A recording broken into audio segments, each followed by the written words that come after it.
Redundant గా ఇది నడుస్తూనే ఉంది, అప్రతిఘాతంగా నడుస్తూనే ఉంది. సో ఈ నడిచే వ్యవస్థలో మన వాదన ఎలా ఉండాలి అంటే, జవహర్ లాల్ నెహ్రూ కాలేకర్ కమిటీ తర్వాత ఒక స్టేట్మెంట్ ఇచ్చాడు. అది ప్రధానమంత్రి హోదాలో ఇచ్చినటువంటి స్టేట్మెంట్. అయ్యా, మేము నేషనల్ సెన్సెస్ కండక్ట్ చేసి కులాల గణన చేయము, ఒక్కొక్క రాష్ట్రంలో ఒక్కొక్క తీరు ఉంది కనుక మీ రాష్ట్రాలలో మీరే ఒక ఎస్టాబ్లిష్డ్ ఆర్గనైజేషన్ ద్వారా, ఒక చట్టం ద్వారా మీరు చేసుకోండి అని చెప్పి. Still that is a valid point. రేపు కోర్టులో మనం ఈ వాదన వినిపించబోవాలి. ఎందుకనంటే ఇక్కడ ప్లానింగ్ కమిషన్ బోర్డు చేసిన దాన్ని మేము కన్సిడర్ చేయము అనడానికి ఒక ఆస్కారం ఉంది. లేదు, ప్లానింగ్ కమిషన్ బోర్డు ఎందుకు చేసిందంటే జవహర్ లాల్ నెహ్రూ ఆ రోజు ప్రధానమంత్రిగా ఉండి దానికి అగెనెస్ట్ ఇప్పటిదానికి ఏం ప్రధానమంత్రి ఇవ్వలేదు. సో అది still valid. That is a valid point that has to be consider. విచిత్రం ఏంటంటే, మనకు socially educationally backward class reservations అని ఉన్నదాన్ని 46 ఆర్టికల్ ద్వారా ఈడబ్ల్యూఎస్ ని ఏ విధమైన సెన్సెస్ లేకుండానే ఇంప్లిమెంట్ చేసింది. అది ఇంకొక పాయింట్ మనకు పనికి వచ్చేది. అక్కడ ఏ విధమైనటువంటి సెన్సెస్ జరగలేదు. సింపుల్ గా లెక్కలేలే వాడు. సింపుల్ గా 10% ఇచ్చేసారు. 10% జనాలకు 10% ఇచ్చేసారు. ఇంకా 8-7% వాళ్ళకి 10% ఇచ్చినాం లెక్క ప్రకారం చూస్తే. సో సెన్సెస్ లిమిటేషన్ అనేది మిత్.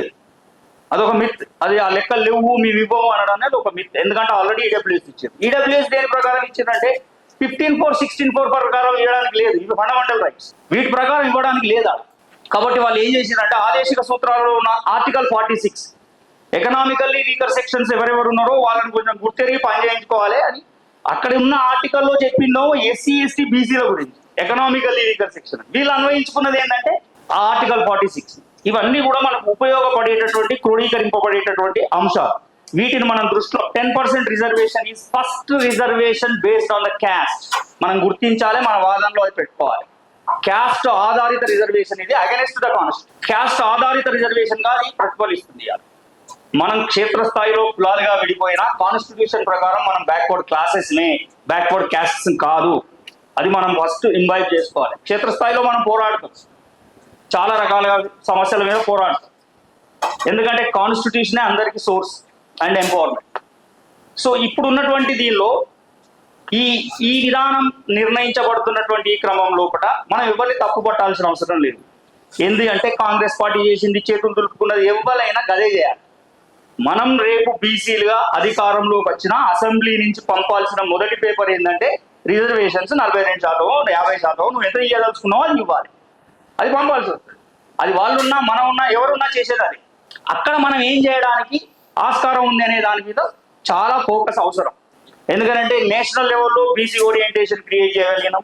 69% ఈ రోజు తమిళనాడు ఎందుకు ఎంజాయ్ చేయగలుగుతుందంటే పొలిటికల్ హెజిమనీ ఏదైతుందో ఆ పర్టికులర్ స్టేట్ లో ఉన్న నేపథ్యం వేరు. 1925 నుంచి self respect movement, justice party and BC orientation, దానికి ఉన్నటువంటి పునాదులు అవి వేరు.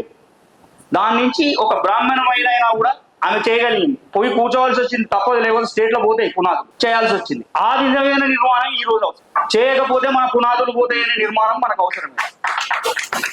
ఈ నిర్మాణం మనం చేసుకోవాలి అంటే మనకున్నటువంటి ఈ సాధక బాధకాలన్నింటినీ పక్కకు పెడుతూ, అంటే what ever the political party ఎజెండాగా పెడితే అందరు 42% రిజర్వ్ ఇవ్వాలని నేనేమంటానంటే, మీరు 42% రిజర్వేషన్స్ ఆల్ పొలిటికల్ పార్టీస్ కూడా యునానిమస్ గా రిజల్యూషన్ పంపినాయి. అంటే నువ్వు కంకణబద్ధమై ఉన్నావు మోరల్ గా. మనం దాన్ని స్ట్రెస్ చేయాలి. ఇప్పుడున్న పొలిటికల్ పార్టీలు అసెంబ్లీలో కంకణబద్ధమై ఉన్నాయి 42% మోరల్ గా. నేను అనేది మోరల్ గా, ప్రాక్టికల్ గా కాదు. మోరల్ గా నువ్వు 42% అని ఆ రోజు ఒప్పుకున్నావు. నేను ఈ రోజు మాకు ఎందుకు సీట్లు ఇస్తలేవు అని అడగాలి. ఏ పార్టీలలో ఉన్న మిత్రులైనా అడగగలరు. ఎందుకంటే మోరల్ గా you accepted and resolution has already sent. So therefore you are bound to give 42% without act. Parliament president చట్టం చేసినా చేయకపోయినా నువ్వు ఫస్ట్. ఒకవేళ మనం బీసీ పార్టీ పెడితే 90% మన జనాలే కాబట్టి 90% మనోళ్ళకి ఇచ్చుకున్నాం. That is different. నేనేం చెప్తున్నా అంటే క్యాస్ట్ సెన్సెస్ ఎక్కడ జరగలే. క్యాస్ట్ సెన్సెస్ నేషనల్ బాడీ చేయాలి, అది ఒప్పుకుంటా నేనంటది. ఇప్పుడు దీన్ని ఒప్పుకోదు అన్నప్పుడు మనం జవహర్ లాల్ నెహ్రూని పట్టుకొచ్చుకోవాలి.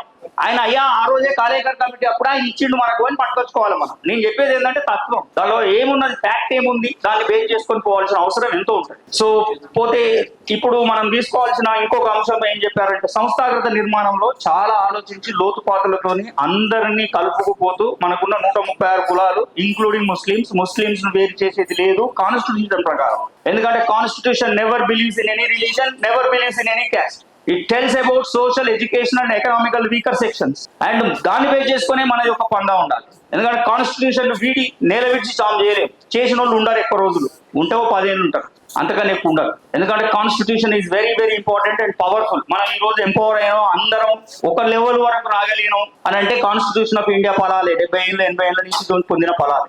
సో కాబట్టి కాన్స్టిట్యూషనల్ ఫ్రేమ్వర్క్ లో మనకి ఇది సాధ్యమవుతుంది. నెక్స్ట్, సంస్థాగత నిర్మాణం చేయాల్సి వచ్చినప్పుడు మనకున్నటువంటి సబ్బండ జాతులు ఏవి ఉన్నాయో 136 కులాలకు చరిత్ర ఉంది. యాక్చువల్ గా వాళ్ళు చేసేటటువంటి పనులకు చరిత్ర ఉంది, కానీ అది మౌఖిక చరిత్ర, వాయిస్ టు వాయిస్ పోతుంది. మౌఖిక చరిత్ర మాత్రమే ఉంది, దాన్ని మనము లిఖిత చరిత్రగా మార్చాల్సిన అవసరం ఉంది. ప్రతి కులానికి సంబంధించిన కల్చర్, క్యారెక్టరిస్టిక్స్, కల్చరల్ రెవల్యూషన్ ఏంటిది అనేది మనకి ఈ రోజు అది అవసరం. అది చేసిర్రు ఎక్కడ? తమిళనాడులో ప్రతి బీసీ చరిత్ర లిఖితం, and it is very strong and powerful. And అది అవసరం మనకి, ఎందుకంటే అది లేదు, అది చాలా important.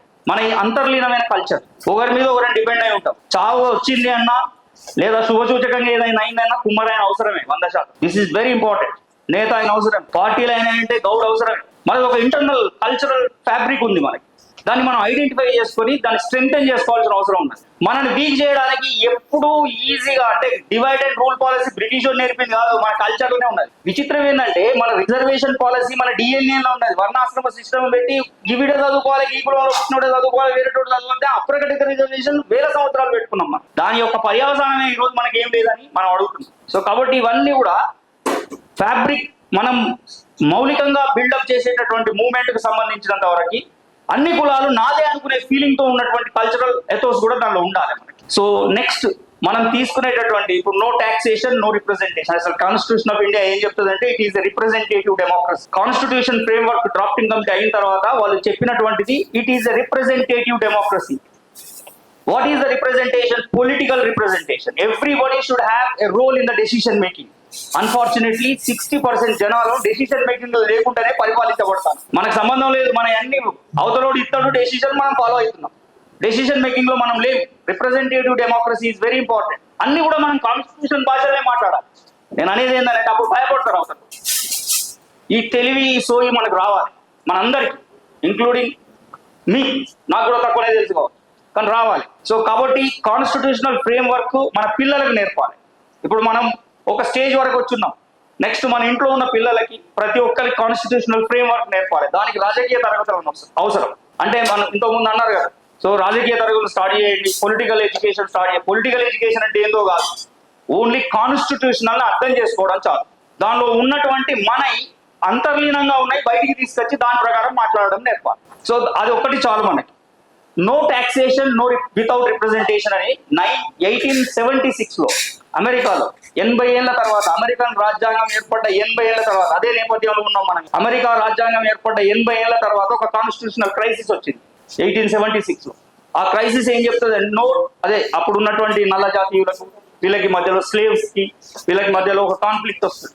Very clearly they categorically says no taxation without representation. That is the slogan they took 1876. No taxation. దాన్నే గాంధీ డిసోబీడియన్స్ అని, నాన్ ఒబీడియన్స్ అని డిఫరెంట్ ఫామ్ లో తీసుకొస్తారు. ఈ రోజు కూడా అదే ఇప్పుడు చెప్పిన మల్లన్న గారు చెప్పేది అదే. Toll plaza is commander that particular aspect.